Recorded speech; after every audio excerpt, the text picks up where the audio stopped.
Bir Rus yəhudisi Rusiyadan İsrailə köç etmək üçün dövlətdən icazə ala bilir. Rusiya gömrüyündə yükü yoxlayarkən bagajda paltarların arasında Leninin büstünü görüb soruşurlar. Bu nədir? Bu nədir yox, bu kimdir deyə soruşmalıydınız. Bu Lenindir, sosializmin banisi, Rus tarixinə yaxşılıqlar gətirən dahi. Mən də bunu bərəkətli günlərin xatirəsi kimi özümlə götürmüşəm. Rusiyada keçirdiyim günlər üçün darıxanda bu büstə baxıb həmin xoş günləri xatırlayacağam. Rus gömrük işçiləri onun uzun-uzadı danışığından bezib onu gömrükdən buraxırlar. Yəhudi gömrüyü rahatlıqla keçir. Yəhudinin səfəri sona çatır və təyyarə Tel Aviv hava limanına enir. Tel Aviv hava limanında büstü görürlər və ondan soruşurlar. Bu nədir? Bu nədir yox, bu kimdir deyə soruşmalıydınız. Bu Lenindir. Bu dəli caninin üzündən Rusiyanı tərk etmək məcburiyyətində qaldım. Büstünü özümlə götürdüm ki, hər gün baxıb lənət oxuyum.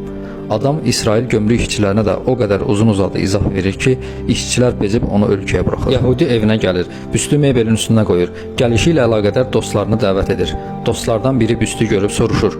Bu kimdir? Yəhudi tez cavab verir. Bu kimdir yox, bu nədir deyə soruşmaq lazımdır.